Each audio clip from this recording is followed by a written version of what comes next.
Hey guys, this is Jambone, aka the biggest pig in North America, and today I'm gonna give you some tips in order to reach 1600 into PvP arenas, which means you're gonna be able to upgrade your gear up to 285 item level. And just for the records, I'm an average player just like you. I've hit Gladiator a few times since 2008, and I'm not a rank 1 player. Something that is very important is to have the right stats before getting to the arena. So making sure you have the right gear. And there is a website that is very well designed that is called murloc.io. If you don't know this website, well, you should go visit it. So we'll do a quick tour of this website. Basically, the stats are not the same between PvP and PvE. So it's very important that you have the right legendaries, the right stats, the right talents. And here you can see like how the top 50 Feral Druid, by example, or Resto Druid into 3v3, 2v2, or even Mythic Plus. So if we go by 3v3, we can see that if you click on Talents, we can see that 50 of the top 50 Resto Druid in 3v3. So based on the talents observed on the 50 highest rated restoration druids in 3v3.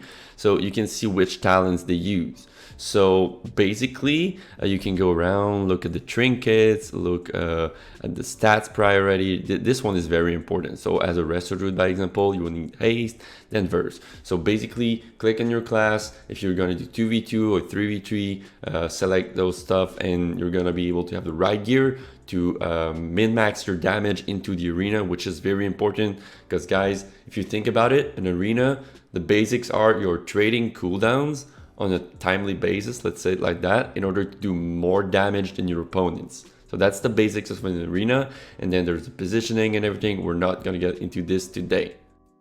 There are two add-ons that are very crucial for PvP, and I got a video here to show you guys. I think if you get those two add-ons, you're gonna get very better at PvP. So let's start the video. So follow me here.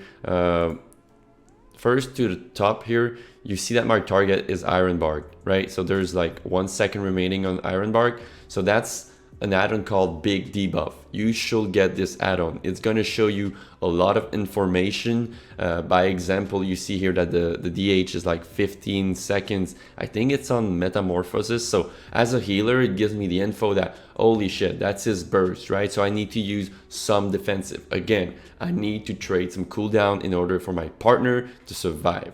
So that's the first add-on, Big Debuff. I'm going to write it over here. And the second add-on, guys, this is actually the most important. I should have started by that. It's called S Arena. There is, I think, Gladius still out there, or maybe it's in TBC, but there are some unit frames. So to the right here, S Arena is very important. So it's the frames for my opponents. So here, something that I wanted to tell you is work on your DR, your diminishing return. I see way too many people losing games because they DR their own stuns. What does that mean? That means here, you can see the DH, it has a 14 seconds DR on stuns. That means if I bash this guy, even though I think my bash is on cooldown right now, if I bash this guy, it means it's gonna be DR'd by half. Let's say my bash does 4 second stuns normally, it's gonna do 2 seconds. And then if my partner stuns it again, let's say a lightning lasso, because I'm playing with a chamois, it's gonna be a 1/4 of a lightning lasso. So if I just wait my 14 seconds and do another bash, it's gonna be full duration. That means the target is gonna be stunned more longer, and I'm gonna do more damage, and you know, things rolling like that. So basically, it works for everything. You have to learn what DR is what. Like, by example, I know that my Cyclone DR is Fear. So when I play with Warlock, I don't clone much often, you know. So those kind of stuff, but that you'll learn them eventually. So very important, guys, do not DR your own stuns. I see so much people doing this. It's gonna make you lose game, and good luck on the way to 1600. So guys, I hope that you've learned some stuff today in order to reach 1600. If you still can't manage to get 1600, I will recommend watching one of my video, which is called Arena Tips for Beginners. WoW PvP guide BFA 8.3. I go over add-ons, I go over keybinds, I go over basics. I think this video, even though it's from BFA, is still very accurate. And if you can't reach 1600 with those 2 tips that I gave you, go watch this video on my YouTube. I stream on Twitch every now and then. I don't do it much now, but catch me live, twitch.tv/JamboneTV. Guys, feel free to hit me up in-game, Jambone, #1587 on BNet, and have a good day. Peace.